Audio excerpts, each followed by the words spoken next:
La semence est filtrée dans un biberon, dans un bain-marie, toujours réglé à 37 degrés, pour que la chaleur ne puisse pas tuer les spermatozoïdes. Après la récolte, on va filtrer la semence, voir la quantité de semence donnée, parce que c'est gradué. À partir de cette quantité, on pourra savoir combien de juments on va inséminer. Donc, pour une dose de semences fraîches, il faut au minimum 200 millions de spermatozoïdes pour une jument. Donc, on a la concentration, on a le volume. On peut calculer le nombre de spermatozoïdes dans un flacon. Donc, ça, c'est des milliards. À partir de ça, on fait des calculs pour savoir combien de juments inséminés.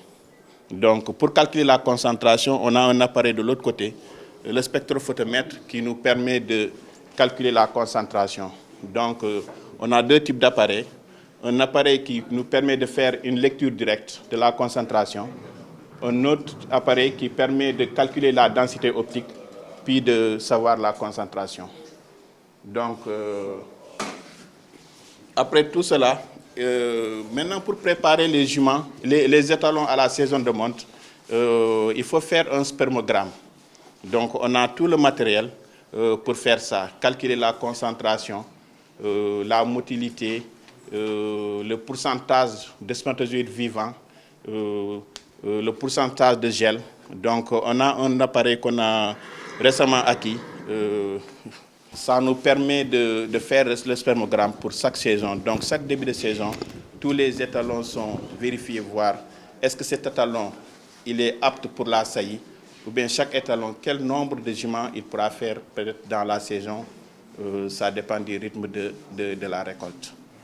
Donc, une fois les doses préparées, on passe de l'autre côté pour faire l'insémination. Donc, nous allons passer de l'autre côté voir l'insémination et voir le suivi échographique aussi des juments. De la salle d'insémination et d'échographie. Donc, pour pouvoir inséminer une jument, il faut faire un suivi folliculaire. Donc, suivre les follicules du plus petit, du développement du petit follicule jusqu'au follicule de greffe. Donc, pour pouvoir inséminer, il faut avoir au minimum un follicule qui a la taille de 35 mm. C'est à partir de cette taille qu'on pourra commencer à inséminer. Donc, pour cela, seulement l'échographie peut nous le montrer. Donc, l'échographie aussi nous permet aussi de déceler certaines pathologies liées à la reproduction. Donc, c'est à partir de l'échographie qu'on pourra savoir si la jument a des kystes qui sont peut-être logés au niveau de la matrice, qui peuvent empêcher peut-être la nidation ou la fécondation, ou s'il y a d'autres pathologies comme des métrites qu'on a souvent et qu'on traite. Donc, il va faire un suivi d'une jument. Ce matin, on l'avait vu.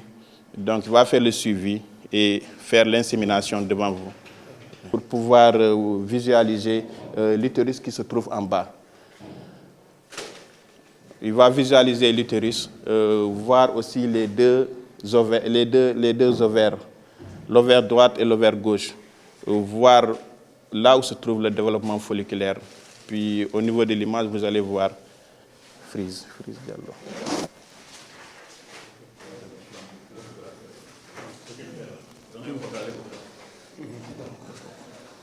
Donc, cette étape, il passe par la vessie.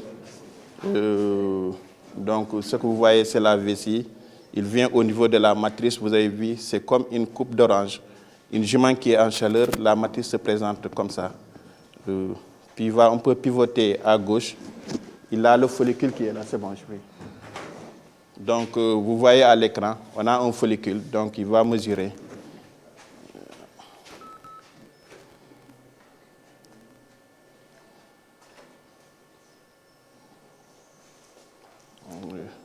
On va utiliser des hormones, le HCG. Si on l'injecte, on saura que dans 24 à 36 heures, cette jument va ovuler.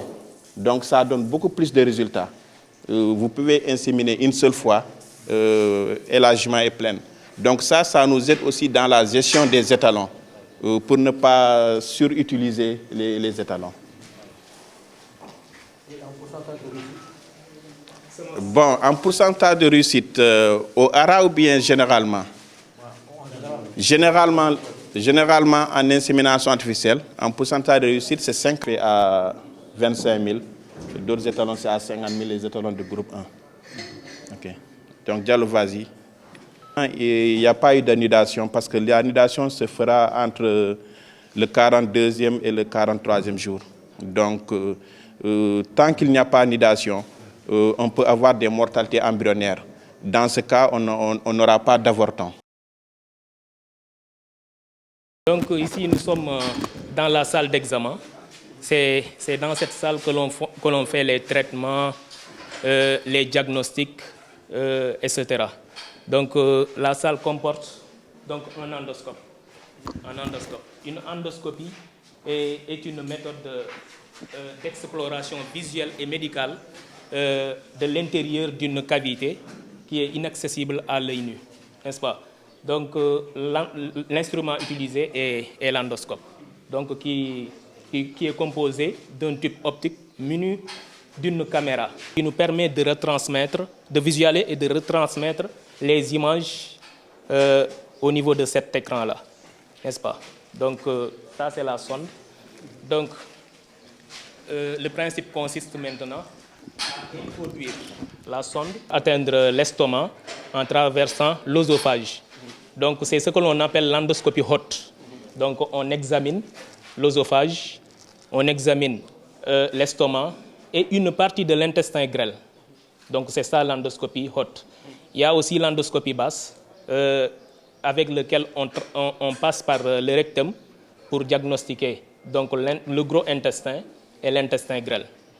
Donc une fois diagnostiqué l'estomac, c'est juste pour voir s'il y a des maladies, comme par exemple les érosions, donc les érosions qui évoluent vers un ulcère et les ulcères qui évoluent vers un cancer. Donc une fois diagnostiqué, s'il y a des érosions, on peut intervenir rapidement pour régler le problème ou bien pour traiter l'animal pour éviter l'évolution de la maladie, n'est-ce pas? Donc tout ça aussi repose sur une connaissance du poids de l'animal.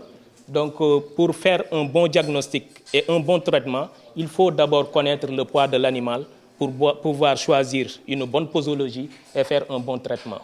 Donc nous avons ici à côté une balance électronique qui nous permet d'avoir un aperçu sur le poids de l'animal, n'est-ce pas? Donc à part l'endoscope, nous avons à côté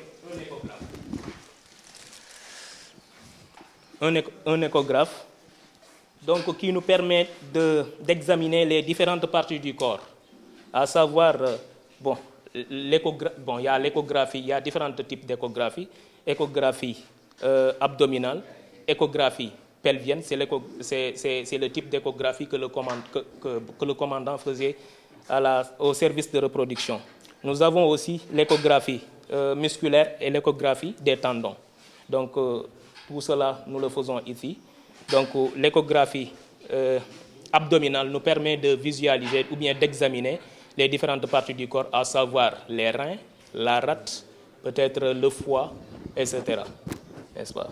Donc, à côté aussi, nous avons un analyseur de sang qui nous permet d'analyser le sang, voir si les globules rouges sont élevés ou pas. Donc, les hémophiles. Donc tout cela, c'est pour diagnostiquer aussi les différentes maladies. Donc l'analyseur vient d'arriver, on n'a pas encore installé l'analyseur. Donc en quelque sorte, c'est ce que nous faisons ici dans la salle